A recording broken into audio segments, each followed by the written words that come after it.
Hello everyone and welcome to the Green Man channel. Hope you're doing good and well. So it's time for the channel's first album review in 2024. Though it only being the 2nd of January, I'm actually reviewing an album which came out on the 1st of December last year. This is the debut full-length album from Cobra Spell called 666, which came out via Napalm Records on the 1st of December 2023. And the album is 12 tracks and about 50 minutes in length. This is now an all-women metal band formed by Sonia and Nubis in 2019. It is a glam metal / glam rock style that will evoke memories of those bands of the 1980s, the likes of, Wasp, Motley Crue, instantly come to mind here, Aerosmith. There's some Kiss influence as well, I believe, that the band have had too. And you can certainly hear that all those influences, I think, on this album. Now, a lot of people may, there may be a divided reception to this kind of an album just because of the musical style that is employed throughout the album that will remind people of that era and the behaviour and antics of lots of bands in said era. People may think of the misbehaviour of those bands, the theatrics and the misogyny in particular as well, and therefore may be put off of listening to an album which is in this particular style purely for that reason, though I would stress the performance level and musicianship on this album is really, really good. So if you do enjoy that musical style, whatever you think of that era, I think you'll dig this album. It's also worth pointing out this is an all-women spin on that era, and they are getting across some themes on religion as well. And I think that the album is delivered and performed in a fun and, if sometimes campy and cheesy way, deliberately. And I really enjoy that about the album because I think the performance level from all the musicians is absolutely top-notch here. In particular, I will just say Sonia Nubis and Noelle Dos Anjos' guitar work and the way they play off each other is just phenomenal, and really enjoy their guitar work throughout the album. Some great guitar solos oftentimes here. I also really like Christine Vega. Now, she's new to the band. They have done an EP before, I think, with a different vocalist.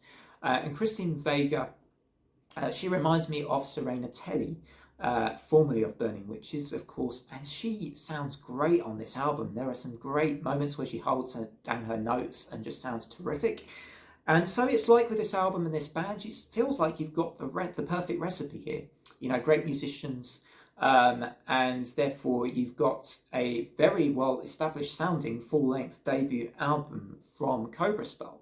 And I'll also say I think that a lot of the tracks on here are very, very good and well accomplished. So the album doesn't have many blemishes. But what I will say about the album, and it's not going to be a criticism of the musical style, I'm sure some people will, without necessarily great justification, just criticise the album because of its musical style. What I will say about the album is it actually lacks for me many really killer tracks. I'm about to talk about some of the tracks I really enjoyed, but it lacks some of those really, absolutely killer tracks that you want to hear on an album like this. I am conscious I gravitate more towards a darker and heavier style on a lot of my kind of heavy metal and that sort of style. But it's still, nevertheless, it's a very good, very accomplished album that I will recommend to you if you enjoy music of that glam rock and glam metal era, because I think you'll really dig this all-women take on that music. So the tracks I listened to and I really enjoyed, Satan is a Woman. It's a kind of bluesy rock and roll track with great rhythm to it. Fantastic vocal performance on this track as well from Christine Vega, as I was alluding to earlier. I also enjoyed The Devil Inside of Me with that exemplary dual guitar work on display here from Sonia and Noelle alike.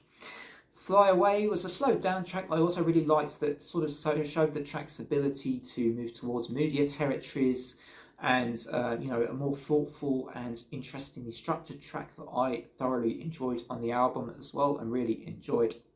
Said enjoyed twice there. That was unintentional. Apologies for that.